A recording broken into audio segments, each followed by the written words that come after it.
एक ये कारण है कि हमारी पॉलिटिकली जो राजनीतिक व्यवस्था है वो करप्टेड हो चुकी है पूरी। मेन मुद्दे हैं कि बेरोजगारी। आपको पता ही है कि पूरे देश में इस टाइम बेरोजगारी की क्या स्थिति है और हिमाचल में भी। खासकर आप हिमाचल में भी देखते हैं कि हिमाचल में अभी जो पीछे डाटा आया था कि क्या बोलते हैं बेरोजगारी में हिमाचल प्रदेश नंबर 1 पे है। अगर अपर और लोअर हिमाचल की बात करें कि लोअर हिमाचल में कृषि है, अपर हिमाचल में बागवानी है। बागवानी के क्षेत्र में अगर हम जाते हैं तो बागवानी का जो एक्सपोर्ट है वो नहीं हो रहा है, क्योंकि हमारी जो पॉलिसी है वो एक रिफॉर्म नहीं हुआ है अभी तक। है कि आजकल जो युवा है वो वोट देने भी नहीं जाता है क्योंकि उसको पता है कि क्या बोलते हैं हमारे लिए कोई कुछ कर नहीं रहा है। मन बना लिया है कि फिर से मोदी जी को लाना है, जो राम को लाए हमको उनको लाना है।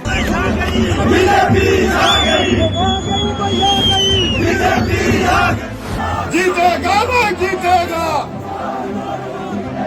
नो सुकून पूरी आगे बढ़ो। क्या उन्हें ऐसा नहीं लगा कि हिमाचल के लोग आज त्रासदी से पीड़ित हैं, परेशान हैं? आपके आशीर्वाद की अपेक्षा करता हूं। मैं आपको जिम्मेदारी से कहना चाहता हूं, आपकी बात का सम्मान होगा, ये मैं आपको कहना चाहता हूं। टिंज भारत देखने आप में हूँ रमेश सिंगटा। हिमाचल प्रदेश में सबसे अंतिम चरण में चुनाव है। सियासी माहौल गरमाया हुआ है। अलग अलग प्रमुख दल अपने अपने तरीके से प्रत्याशियों के पक्ष में चुनावी रैलियां भी शुरू कर रहे हैं। अब राष्ट्रीय स्तर के नेता भी हिमाचल प्रदेश में आने शुरू हो गए। हम इस वक्त इवनिंग कॉलेज में है, छात्रों के बीच है। छात्रों के असल मुद्दे क्या वो हाशिए पर है, क्या वो कैसा चाहते हैं, सांसद कैसा हो, क्योंकि शिक्षण संस्थान, उच्च शिक्षण संस्थानों में पढ़ने वाले छात्र क्या समझते हैं ये आप देखिए। तपती गर्मी में यहाँ पेड़ के नीचे यहाँ छाँव है। असली नज़ारा आप यहाँ आप देख सकते हैं। नेचुरल यहाँ पे एक प्राकृतिक माहौल है, क्योंकि यहाँ गर्मी का एहसास आपको होगा ही नहीं। इन सब के बीच सियासत कैसी है हिमाचल प्रदेश में, इसी मुद्दे पर बातचीत करने के लिए हम स्टूडेंट के पास चलते हैं। उनकी क्या राय है, क्योंकि उनकी पूरे देश में जिस तरीके से चुनाव में उनकी भागीदारी कम हो रही है, स्टूडेंट सोचते क्या है। तो सबसे पहले स्टूडेंट के पास चलते हैं। आप बताइए, देश में भागीदारी जो अब तक चुनाव हुए कम हो रही है, इसका क्या कारण मानते हैं आप? देखिए सबसे पहले तो आपका धन्यवाद कि आपने आम छात्रों के बीच आप लोग आए हैं और उनकी राय लेने आए हैं। तो देखिए सबसे पहले जो देश में ये चुनाव हो रहा है, ये देश का इतना बड़ा चुनाव है और इस लोकतंत्र के महापर्व में सभी को अपनी भागीदारी सुनिश्चित करनी चाहिए, खासकर युवाओं को। क्योंकि युवाओं का जो आप कह रहे हैं कि वोट परसेंट भी कम हुआ है और युवाओं के क्या मुद्दे हैं? मेन मुद्दे हैं कि बेरोजगारी। आपको पता ही है कि पूरे देश में इस टाइम बेरोजगारी की क्या स्थिति है और हिमाचल में भी। खासकर आप हिमाचल में भी देखते हैं कि हिमाचल में अभी जो पीछे डाटा आया था कि क्या बोलते हैं बेरोजगारी में हिमाचल प्रदेश नंबर 1 पे है। तो आम जो एक छात्र है उसकी क्या डिमांड हो सकती है? उसकी डिमांड तो यही है कि आप उनके लिए रोजगार के नए अवसर प्रदान करें। आपके जो सांसद है वो क्या क्षेत्र के लिए क्या करते हैं, आपके लोकसभा क्षेत्र के लिए क्या करते हैं, युवाओं के लिए क्या करते हैं और खासकर वहाँ के लोगों की क्या-क्या समस्याएँ हैं, तो वो उसको किस प्रकार से हल करते हैं। तो मेन मुद्दे तो यही होते हैं। सांसद की जो आजकल की स्थिति है वो एक इतनी बदतर गिरी है लोकतंत्र में, जिसका गणना हम नहीं कर सकते, क्योंकि ये हर 5 साल बाद आते हैं। अब लोकतंत्र का जो चुनाव है उसमें भी बहुत सारी कमियां हैं, जिसे युवा भी इसमें साथ नहीं दे रहे हैं।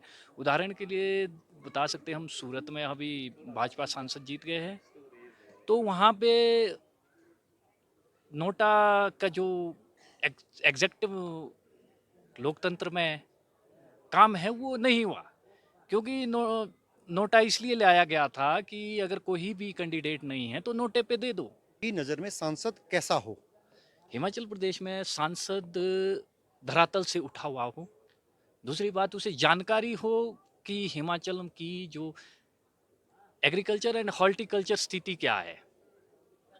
रोजगार मुद्दा एक भारत के में हिमाचल टॉप में चला है इस टाइम। तो हम अगर अपर और लोअर हिमाचल की बात करें कि लोअर हिमाचल में कृषि है, अपर हिमाचल में बागवानी है। बागवानी के क्षेत्र में अगर हम जाते हैं तो बागवानी का जो एक्सपोर्ट है वो नहीं हो रहा है, क्योंकि हमारी जो पॉलिसी है वो एक रिफॉर्म नहीं हुआ है अभी तक। आज़ादी से अभी तक जो है वैसे के वैसे ही है बागवानी क्षेत्र में।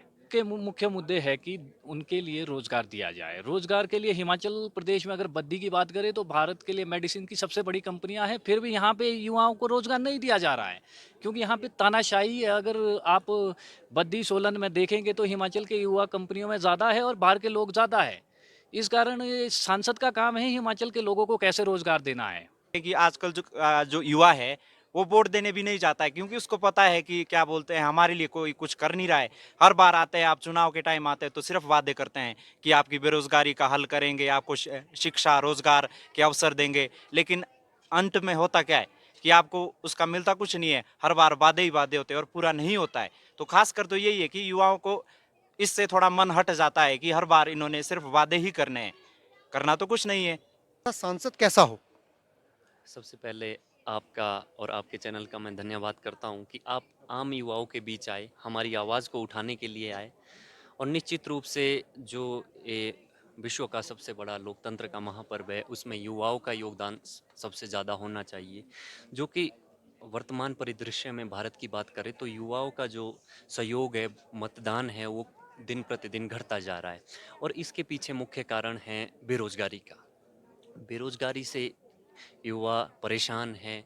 सरकारें, कांग्रेस हो, बीजेपी हो या कोई अन्य क्षेत्र दल हो, तमाम वादे करती है, परंतु सरकार बनने के बाद कोई भी उन पर अमल नहीं करता। तो सबसे पहले तो मैं युवाओं से भी एक आपके चैनल के माध्यम से ये बताना चाहूँगा और अपील करना चाहता हूँ कि चुनाव लोकतंत्र का एक महत्वपूर्ण महापर्व है।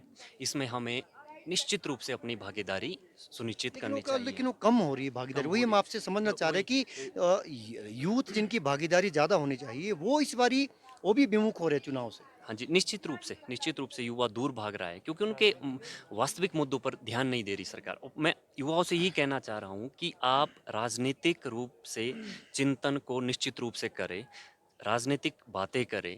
राजनीति का जिन अन्य शब्दों में मैं कहना चाहता हूँ, आपको राजनीतिक समाजीकरण करना होगा, राजनीति को समझना होगा।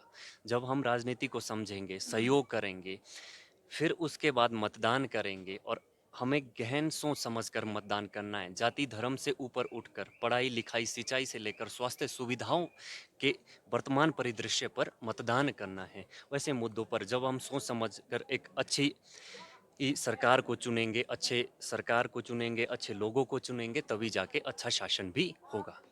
हिमाचल का भी युवा किस तरह से भटक रहा है, किस राह पे, किस रास्ते पे जा रहा है, तो आपका बहुत बहुत धन्यवाद। आपने पूछा कि जो युवा का रुचि है वो पॉलिटिकल क्षेत्र में क्यों कम हो रही है। उसका एक मुख्य कारण यही है कि हमारा जो मैक्सिमम युवा है वो ज़्यादातर राजनीतिक विषयों पर जो है रुचि नहीं रखता है। उसका एक ये कारण है कि हमारी पॉलिटिकली जो राजनीतिक व्यवस्था है वो करप्टेड हो चुकी है पूरी तरह से। उसमें करप्शन चला हुआ है। आप एग्जांपल हम आपको यहाँ पे आपको दिख चुका है कि हमारे जितने भी पेपर होते हैं वो बिक जाते हैं। कहीं ना कहीं उसमें प्रशासन की भी चूक रहती है, कहीं ना कहीं उसमें राजनीतिक स्तर का भी दबाव रहता है। तो ये सारी हाँ, चीज़ें हिमाचल जब में भी आपने आपने बिल्कुल आपकी चिंताएं बिल्कुल वाजिब है। हिमाचल में सबसे पहले पुलिस का पर्चा लीक हुआ, उसके बाद अधीनस्थ सेवाएं चयन बोर्ड, कर्मचारी चयन आयोग जिसको कहा जाता था, उसमें तो 20 से अधिक परीक्षाओं के पर्चे लीक हुए। इससे भी नेगेटिविटी राजनीति के प्रति जा रही है और आप क्या मानते हैं दोषी कौन है, उनके ऊपर कार्रवाई होनी चाहिए? जी, सबसे पहले जो तो दोषी हैं उन पे तो पूर्ण तरह से ही कार्रवाई होनी चाहिए। जो पेपर लीक हो रहे थे तो अभी पकड़े गए, पता नहीं इससे पहले कितने पेपर लीक हुए, कितने हो रहे थे, इनका अभी तक हमारे को कोई पता नहीं था। लेकिन कहीं न कहीं तो ये प्रशासन की कमी थी, कहीं न कहीं हमारे जो मिनिस्टर्स हैं उनकी कमियाँ थी। सरकारी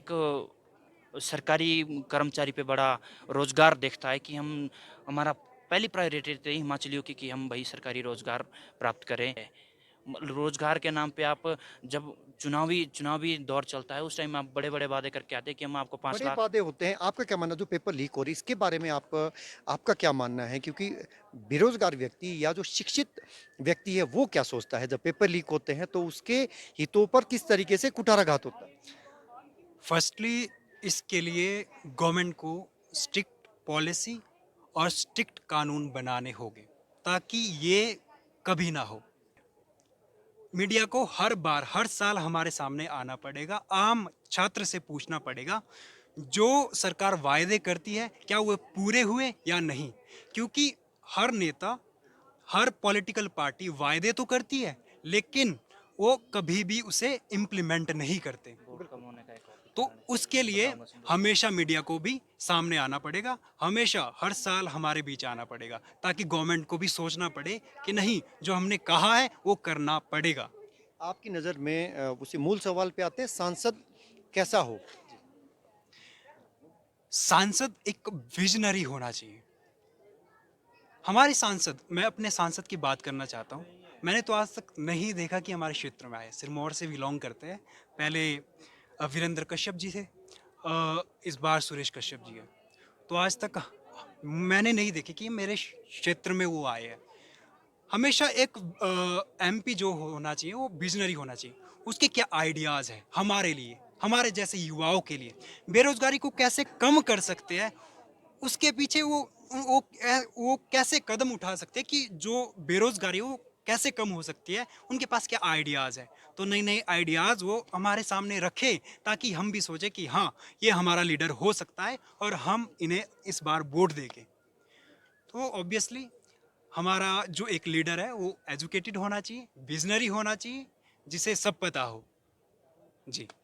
चलिए, आपने जो इन्होंने सवाल उठाया है वो बहुत ही महत्वपूर्ण है। अब बड़ा सवाल ये है कि सांसद, जब हमने पूछा कि सांसद कैसा हो, तो इनका ये कहना है कि सांसद विजनरी हो।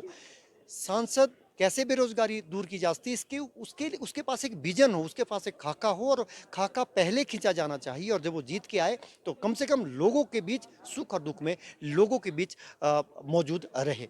3 भारत देख रहे हैं आप। नमस्कार।